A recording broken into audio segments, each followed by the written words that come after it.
Hi guys, and welcome back to the most scuffed show on the internet. It's Late Night Amy. As per, grab your little drinky drink. You can have whatever you want, as long as it's Corona. As obviously today we are discussing Fast and Furious. Only the first one, though. Also, side note, is this franchise the reason why I started drinking Corona beers and continue to drink them on a regular basis? Yeah, it is. Also, that beer is kind of good. I should got water, because I got gym in the morning, because, I'm a gym girl now, I guess. When did that happen? I don't know. Anyway, so no Corona for me tonight. Kind of sad, really. Kind of tragic. I really wanted to crack one open, but that's fine. It's fine. We move. Anyway, I know I've left you guys hanging for the past 2 weeks on the show, because initially my next episode was going to be, initially the next episode was going to be on Formula E, and then Formula E was like, no more free streaming of the races, so I was like, screw you, I'm not doing a video on something that I have to pay for. So, as I said, low budget show here. Maybe when they start being paid for doing this, then maybe, we'll see. Anyway, so today I was talking about Fast and Furious 1 whilst I'm still reading Gunther's book. Obviously, if you are into cars, you kind of know Fast and Furious. Even if you're not into cars, who doesn't know Fast and Furious? The franchise has significantly gone downhill since this first movie. I think that's safe to say. Although, controversially, this is not my favourite Fast and Furious movie. Actually, I don't even think that's controversial. I think my favourite is most people's favourite, and that is Tokyo Drift. I'm gonna do a full set video on Tokyo Drift because I really do love that movie. Anyway, this movie came out in 2001, so before your girl was even born. So, I didn't really see it till years and years and years later. When it was already like this well-established kind of cringy series that I didn't actually want to watch because I was like, why am I watching like 6 movies about cars and descends into madness about spies? Like, I'm not doing that with my time. Anyway, this movie was the OG street movie, right? The OG street racing movie was Fast and Furious, I think. Correct me if I'm wrong, but like, that's what I think of when I think of street racing. I'm immediately Fast and Furious. It's kind of wacky. I did go and I watched some drag racing the other night, and I was like, I'm in a Fast and Furious movie right now. Like, there's a buzz of NASA right there. Anyway, that was more legal than Fast and Furious. Whatever. Anyway, moving on. And slowly it evolved into weird spy movies, then like superhero movies, and then, the somehow ended up in space, and then, everything exploded. And there's still 2 more to go, apparently. Apparently they're making like a final trilogy after Fast 10, and I was like, stop. You could have stopped after like 2 movies? Really? 5? Probably your max. Probably your max for this series, right? After 5, it's just madness. And you're only making 10, and making 2 more. Huh? Plus you had Hobbs and Shaw. So, what? This Hobbs already kind of 10, I don't know. I've lost track. So we have like 12 to 13 of these movies. And when last was it about street racing? Exactly. And rewatching the first one has made me realize just how much the whole franchise has changed since that one. But I think this movie, the first one, had such an impact on car culture just in general. Like, it can't really be understated how I would love to drive Skyline just because I watched Fast and Furious. So, like, a moment for the cars of Fast and Furious. I want to show you my Lego. I'll show my Lego now. Look how cool this car is, okay? I want to drive this, right? Like, insanely cool. It's staying here now. Yes, I do have a Lego car collection. What of it? I'm cool like that. Anyway, moving into the highlights of this movie. Highlights. Street racing movie. Duh. Solid ratio of street to racing. And by that I mean a solid ratio of storyline to racing. Like, I was complaining about how Ferrari, how there was not enough racing. This one, it had its good racing moments. It had its good, like, cargo fast zoom moments, and those were stunt moments. And then at the heart of it, it was a story about family, and that's what we like to see. A simple story. Undercover cop goes to like take down a ring of thieves who are like stealing from truck drivers, and they're stealing DVD players. Now, I get that this was 2001, but surely they could have been stealing more expensive things. Surely. Anyway. He falls in love with both cars and the girl. Again, totally fair. And he learns the importance of loyalty and family. Yes, people die. I forgot the dude died in this movie. There was just like so much happened, but like also nothing happened, you know? And I do love the whole found family trope at the moment, so this movie kind of hit, like, the whole, like, oh my gosh, we all love racing, and we're basically a family now, and family above everything, and that's the whole series, is like, family comes first, and I like that. It's slightly cheesy, but I like it. Now, the downfalls, like I said, it's not believable, not because of the street racing, I can believe that stuff, okay? It's the stealing of DVD players. Like, why are they breaking into trucks to steal DVD players?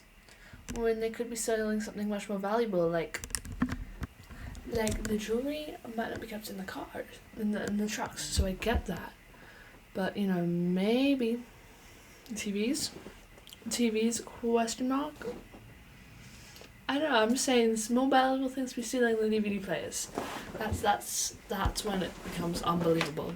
Truly. That is when the series starts to go downhill, really. I can totally believe all the spy stuff later on, but the DVD players, questionable. And another thing that we need to talk about is the dialogue. Hikey cheesy. Is it the best dialogue ever written? No, but it's an action movie, so I don't expect it to be. There were obviously some some absolutely iconic quotes. Shall we go over them? Some of my favorite quotes from the movie. I live my life a quarter of a mile at a time. It's just dramatic. And also, it doesn't matter if you win by an inch or a mile. Winning is winning. And I carry that with me through my whole life, basically. I owe you a 10-second car while he's standing in front of a beat-up Supra. Iconic. And then the whole, like, tuna thing at the beginning where it's like, bullshit, nobody likes the tuna here. Like, why was that the setup? Why was it like they were fighting over a girl and tuna on a sandwich? Riddle me that, Riddler. And then, of course, perhaps the most iconic character, Letty. I smell skinks. I love Letty. What is it with car movies and deciding the most, like, a badass woman, right? Like, I know I said it last time in Ferrari, how the wife was, like, the most badass character.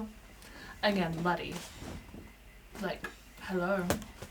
Absolute icon behaviour. And while we're on the topic of the cast, obviously, Paul Walker is the Moses, but, like, rest in peace, Paul Walker, man. Like, I don't think, like, the Fast and Furious series hasn't been the same without him, obviously. And I know they've used, like, special effects and stuff, but, you know, it was generally a really good actor for that series, and he was absolute icon for anybody who knows about cars. So, yeah. Rest in peace. I have the little Lego guy with me. I'm so awkward, I'm so sorry. Oh, did you see that Mick Schumacher photo shoot? He did look a bit like Paul Walker. Also, I'm pretty sure at the time this movie came out, they were all relatively unknown actors, and some of them are still pretty unknown actors, like, outside of, like, the Fast and Furious franchise. Which, again, pretty refreshing when you compare it to all the new movies, which is literally them just bringing in the biggest names of the time. Like, The Rock. Do we need The Rock? Probably not. Probably not. Who else did they just bring in? Jason Momoa? Did we need Jason Momoa? Probably not. Statham, do we need Statham? Again, probably not. Why are we just bringing in all like the massive meatheads of the industry who refuse to lose any fight? That's why there's arguments, that's why The Rock is no longer in it, that's why we have to have a stupid spin-off. Like, now Vin Diesel is good. Vin Diesel is in his name. He can stay. The rest of them should go. Controversial. Not controversial. What is going on? We do not need that many people. That's my argument. And again, another major highlight for me with like all the Fast and Furious movies, I think it's pretty consistent. The special effects, all practical stunts, which I think they've continued to do. Obviously besides the whole, floating car in space thing, I don't think that was practical. I hope that wasn't practical.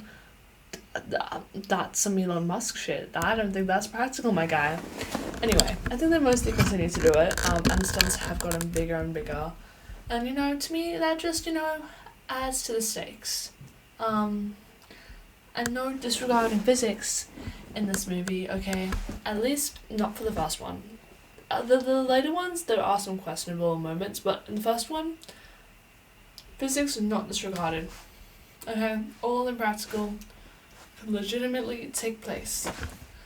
That being said, the most dramatic stunt was a car driving under a truck, and then driving next to the truck and somebody jumping onto the truck.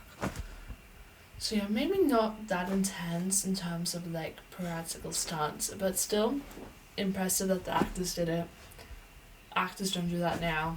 They probably actually do. Tom Cruise does that shit. I don't like Tom Cruise, but he does that shit. Yeah. What else? I feel like there's just so much to talk about. It's Fast and Furious. That, like, I don't know what to talk about, especially when it's just the first movie, and I'm trying not to talk about the rest of them, because I kind of want to make a video on each of them. Hi, that's how I want to keep this series going. It's just me aiming talking about Fast and Furious for like 10 episodes. Anyway, Fast and Furious 1. Yeah. Truly iconic and classic movie. And if you haven't seen it, go watch it. This has been very much spoiler free up until this point, but I can make it spoilery now, considering you have had 23 years to watch it. Jesus Christ, the movie's old. Okay, since I don't really know what else to say about the first one without going into the rest of the movies, we're gonna go back to our Letterboxd reviews to once again fill the space. Hi. Personally, the top one is, please stop saying race war. And I agree. Why? Why did they choose to say race wars as the name of like the main event of the movie? That was slightly questionable, but again, we're talking about 2001 here. Shakespeare would have loved this. And I truly agree. Yeah. I agree too. Oh, there we go. That was the quote I was searching for at the start of this movie. You can have any brew you like, as long as it's Corona. And I once more stand by that. If you come into my house ever, I don't think any of you are, but like, we drink Coronas. Well, I drink Coronas. We drink Coronas here. Because of this movie. This one also like, you can have any virus you want, as long as it's Corona. Fuck it, 5 stars. They should set a Fast and Furious movie in the post-apocalypse or medieval England. Really no reason not to. And once again, at this point I agree. We've gone to space, so why can't we go to an apocalypse? Why can't we go back in time? Surely your cars can do that.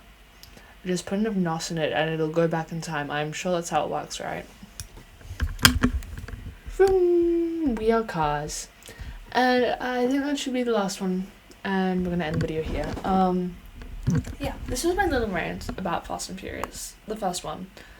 I can just do a general one for the whole series, or one for Tokyo Drift. I might just do that, instead of forcing you to sit through as many of these movies as there was Fast and Furious movies, because we all know we don't actually need that. Anyway, this is a video wrap, and next time, stay tuned for Gunther Steiner's book, and then for my NASCAR gang out there, which is apparently a lot of you like NASCAR. I will also be reviewing the Netflix show, the new Netflix show that's about NASCAR, because they worked so well with Formula 1, they wanted to recreate it.